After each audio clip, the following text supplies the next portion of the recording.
He's been here at the precinct ever since. His parents are here now, just getting things straightened out. Reporting live from the 72nd Precinct, Jim Dolan, Channel 7 Eyewitness News. Jim, thank you. A 10-year-old girl disappeared from her school on the Lower East Side of Manhattan. Tonight has been found safe. The Amber Alert for Celine Hicks canceled earlier today. Police are now questioning her mother, Jacqueline Hendricks, who does not have custody of the girl. Attorneys for the mother negotiated the handover of Celine at an office building in Harlem. The process causing quite a commotion in the neighborhood. We were struck by the fact that we kept hearing all of these sirens, and there, like I said, there were just so many police that were out here. That was a little disturbing. Meanwhile, Celine's father, Carlos Hicks, reported as a suspect in the Amber Alert. He's not being charged at this time. The investigation, though, police say is ongoing. Celine's aunt now has custody. I should say she had custody of her since she was 2 years old. We're going to turn now to that livery driver murdered on his first night on the job. The driver was a father and just 35 years old. The motive tonight remains something of a mystery. That's because his wallet and cell phone weren't taken. The killer repeatedly stabbed the driver inside the livery car in East New York, Brooklyn. Eyewitness News reporter Rob Nelson is at the scene with the very latest on the investigation. Rob.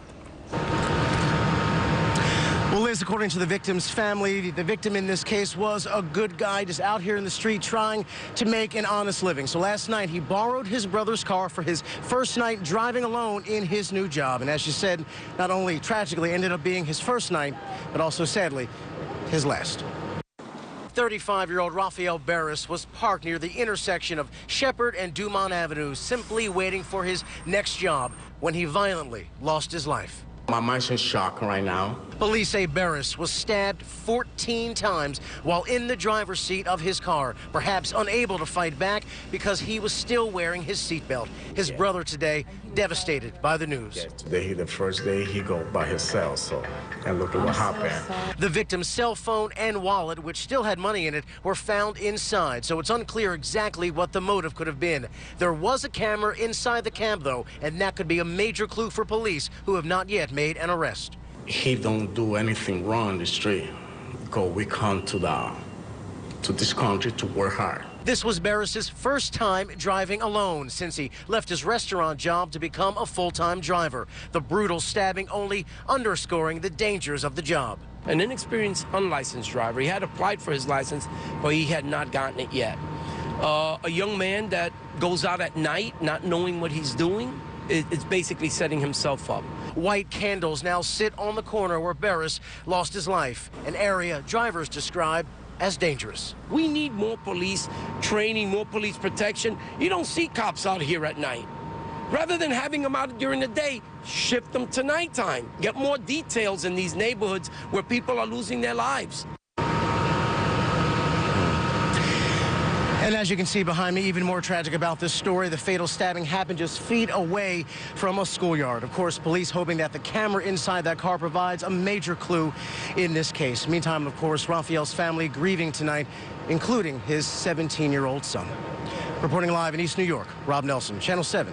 Eyewitness News. Very sad and tragic. Rob, thank you. Another rough commute for passengers of New Jersey Transit. 30 to 40-minute delays continuing on trains in and out of Penn Station, New York.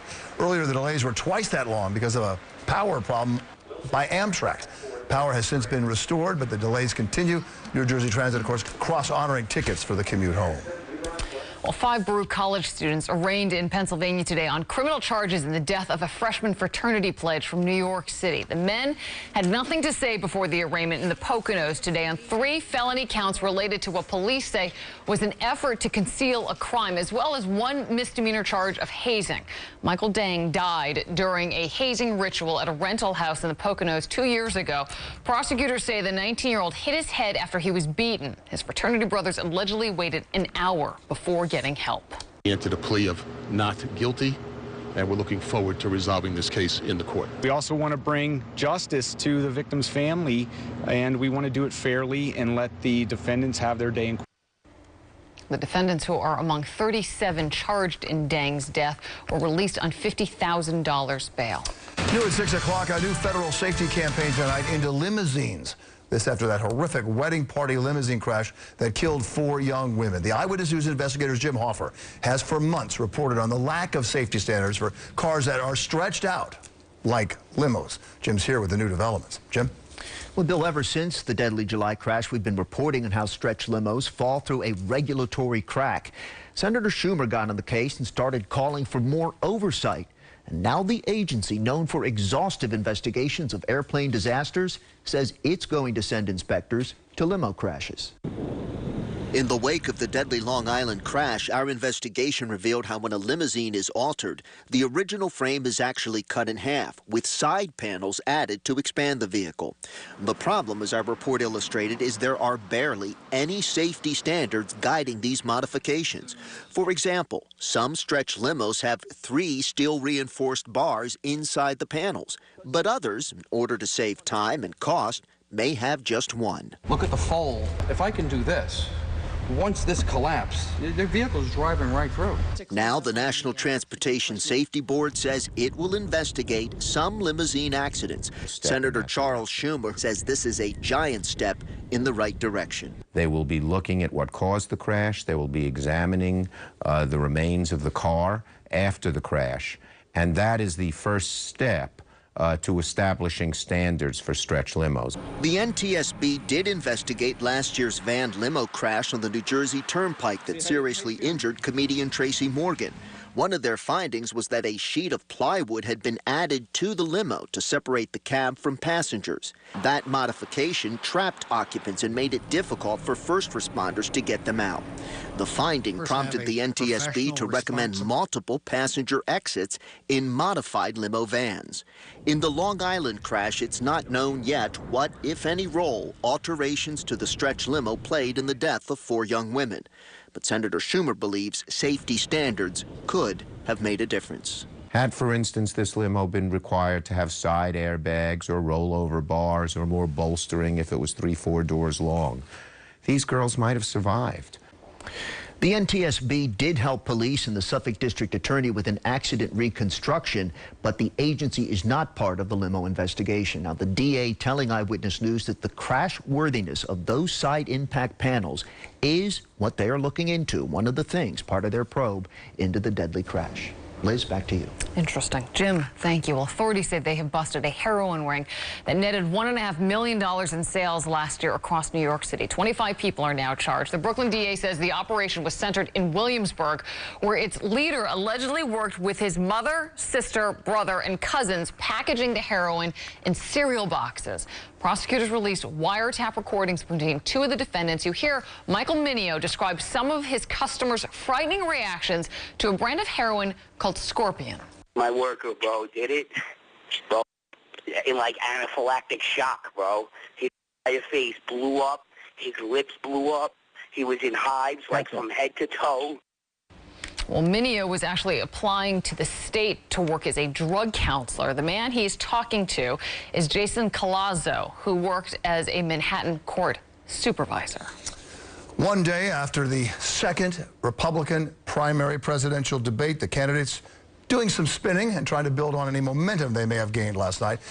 Many of the candidates taking every opportunity last night to make jabs at frontrunner Donald Trump. That includes the only woman on the stage, Carly Fiorina. Fiorina and Trump clashing over their resumes as CEOs. This morning on GMA, Fiorina says she hopes to build on the momentum from last night. I was very satisfied. You know, when I went into that debate, almost half the audience had never heard my name and didn't know I was running for president. So this was a really important opportunity for me to introduce myself, and I think I did that successfully last night. Other candidates echoing that. Meanwhile, on the Democratic side, Hillary Clinton spending the day campaigning in New Hampshire.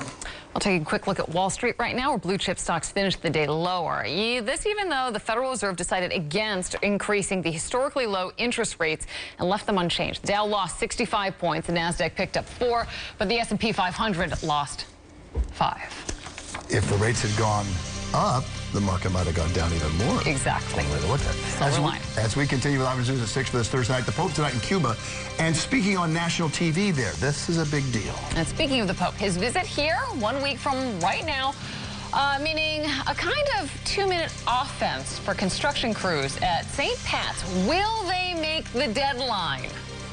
And the annual subway rankings in New York City, they are out tonight. We're going to take a look at the best and the worst lines. Well, tonight, the clear choice is above ground if you're within walking distance. It's beautiful out tonight. We have mostly sunny skies. We're down to about 81, but we're up near 90 earlier in the day, only 4 degrees away from record highs. We do have an air quality warning. That's about the worst thing about this very dependable warm weather pattern. It is going to break in the 7-day active weather forecast, and we'll tell you when. Coming up next on Eyewitness News at 6. Every night at 11, Eyewitness News has